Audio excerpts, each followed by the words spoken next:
Welcome to my Nayak education channel को। आजिर topic हेउची स्वाधीनता दिवस भाषण।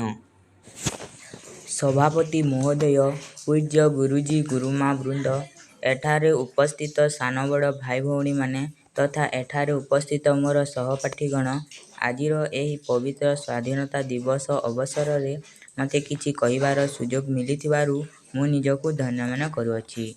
आज हेउची अगस्त 15 तारिख 2025 मसीहा आमर 78तम स्वाधीनता दिवस। प्रथमतः मु आपण समस्तଙ୍କୁ आजिर एही पवित्र स्वाधीनता दिवस उपलक्षे मोर अनेक शुभेच्छा और शुभकामना जणाउछि। दीर्घ 200 वर्ष शासन परे आम देश भारत अगस्त मास 14 तारिख मध्य रात्रि रे स्वाधीनता लाभ करिथिला। आज आमे सेही एक पवित्र दिन उद्यापन करुछु स्वाधीनता दिवस। 15 अगस्त 1947 दिन भारत ब्रिटिश शासनरु मुक्ति पाइथिला। एही दिनटी मात्र एक तिथि नुहे, यह आम गौरव, बलिदान और स्वाभिमानर प्रतीक। आम स्वाधीनता पाइबा अनेक महान व्यक्ति तांकर जीवन और रक्त अर्पण करिसंती। सेमानकर ना हला महात्मा गांधी, सुभाष चंद्र बोस, भगत सिंह, झांसी रानी लक्ष्मीबाई, बाल गंगाधर तिलक और अनेक अन्य नामी और अनामी वीर माने। आज आमर कर्तव्य होउची सेमानकर एही बलिदान को स्मरण करी सेही स्वाधीनता और गणतंत्र को सुरक्षित रखिबा।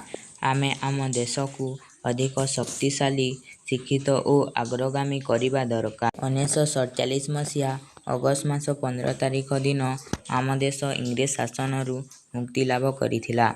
आमे माने स्वाधीनता हेनु, तेणु प्रतिवर्ष अगस्त मास 15 तारिख को भारत रे पवित्र स्वाधीनता दिवस रूपे पालन करा जाए। यह एक जातीय पर्व अटे। आम विद्यालय स्वाधीनता दिवस महा आनंद रे पालन करा जाए।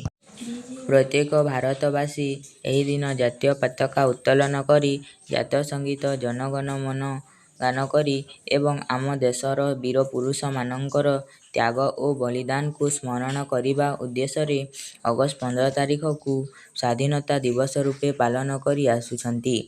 आमे समस्ते आमर जन्ममाटी भारत मार सदा सर्वदा सम्मान रक्षा करिबा उचित। आमे समस्ते भारतीय बोली एयकु गर्व करिबा उचित। मु एतिकी कही मोर वक्तव्य शेष करुछि। जय हिंद, जय भारत माता।